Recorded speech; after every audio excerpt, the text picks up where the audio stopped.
अब हमारी बारी है। ट्रंप के इतना कहते ही अमेरिका ने ईरान पर फिर हमला बोल दिया। IRGC के 4 कमांडरों की मौत हो गई है।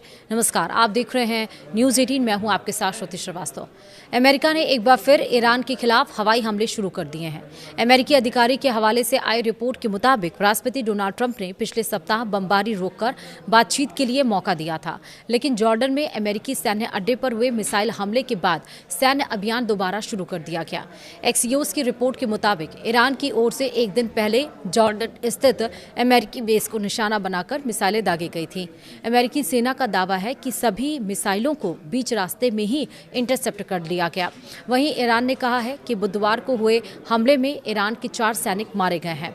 बुधवार को पत्रकारों से बातचीत में ट्रंप ने कहा है कि अमेरिका ईरान पर बहुत जोरदार हमला करेगा।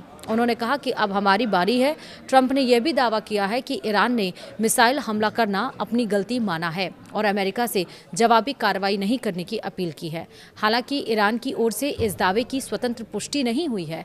रिपोर्ट के अनुसार ट्रंप प्रशासन ने इससे पहले लगातार 13 रात तक ईरान के सैन्य ठिकानों पर हमले किए थे और इसके बाद बातचीत की संभावना को देखते हुए बमबारी अस्थायी रूप से रोक दी गई थी।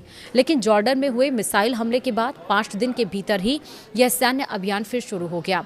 इस बीच ईरान की मेहर न्यूज एजेंसी ने दावा किया है कि इराक के दियाला प्रांत में अमेरिका और सऊदी अरब के संयुक्त हवाई हमलों में इस्लामिक रिवॉल्यूशनरी गार्ड कॉर्प्स यानी कि IRGC के 4 सदस्य मारे गए।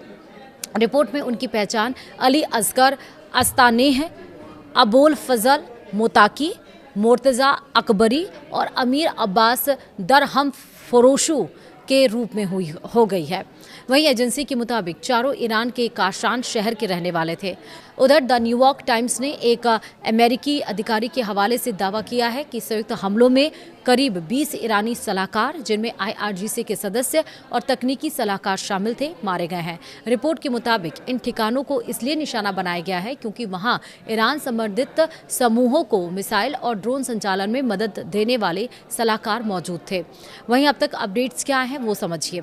ईरान की फोर्स न्यूज एजेंसी ने दावा किया है कि केशम द्वीप पर एक रिहायशी इमारत पर हुए अमेरिकी हमले में 3 लोगों की मौत हो गई है।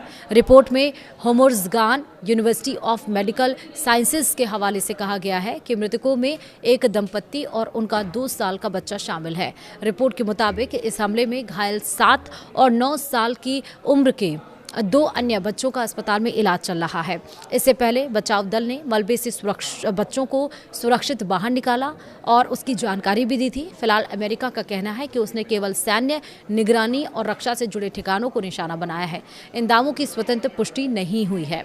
दूसरा, ईरान ने हॉर्मुज़ जल डमरूमध्य के संयुक्त प्रबंधन को लेकर ओमान के प्रस्ताव को खारिज करते हुए अपना नया प्रस्ताव पेश किया है। दोनों देश अंतिम समझौते की शर्तों पर बातचीत जारी रखे हुए हैं। ईरान के उप विदेश मंत्री काजेम गरीबाबादी ने कहा है कि तेहरान के प्रस्ताव के तहत जल डमरूमध्य में एक समुद्री मार्ग पूरी तरह ईरान के क्षेत्रीय जल क्षेत्र से गुजरेगा, जबकि दूसरे मार्ग का एक हिस्सा भी ईरानी जल क्षेत्र में रहेगा। उनके मुताबिक इससे ईरान आने और जाने वाले दोनों समुद्री मार्गों की प्रभावी निगरानी कर सकेगा। वहीं रानी नेटवर्क के वरिष्ठ मध्य पूर्व विश्लेषज्ञ रयान बोल ने दावा किया है कि ईरान के खिलाफ जारी सैन्य अभियान के बीच अमेरिका के एडवांस्ड सैन्य संसाधनों पर दबाव बढ़ रहा है। उन्होंने अल जजीरा से कहा है कि लंबी दूरी से दागे जाने वाले संयुक्त स्टैंड ऑफ हथियार और थाड जैसी उन्नत एयर डिफेंस मिसाइलों का भंडार तेजी से कम हो रहा है। उनके मुताबिक कई रिपोर्टों के अनुसार पेंटागन के योजनाकार भी इन हथियारों की उपलब्धता को लेकर चिंतित हैं। वहीं ईरान की सरकारी प्रसारक IRIB के मुताबिक केशन द्वीप पर अमेरिकी हमले में क्षतिग्रस्त हुए रिहायशी भवन के मलबे से तीसरे बच्चे को सुरक्षित निकाल लिया गया। रिपोर्ट के अनुसार बचाव अभियान अभी भी जारी है। रिपोर्ट में कहा गया है कि अमेरिकी हमले का निशाना बना भवन 5 सदस्यों वाले एक परिवार का था। इससे पहले 2 बच्चों को मलबे से निकालकर अस्पताल पहुंचाया गया था। तो यानी कि बमबारी जारी है, गोलेबारी जारी है, एक दूसरे के ऊपर स्ट्राइक जारी है, लेकिन अब ज़रूरत है कि ये युद्ध थमना चाहिए। फिलहाल वीडियो में इतना ही। नमस्कार।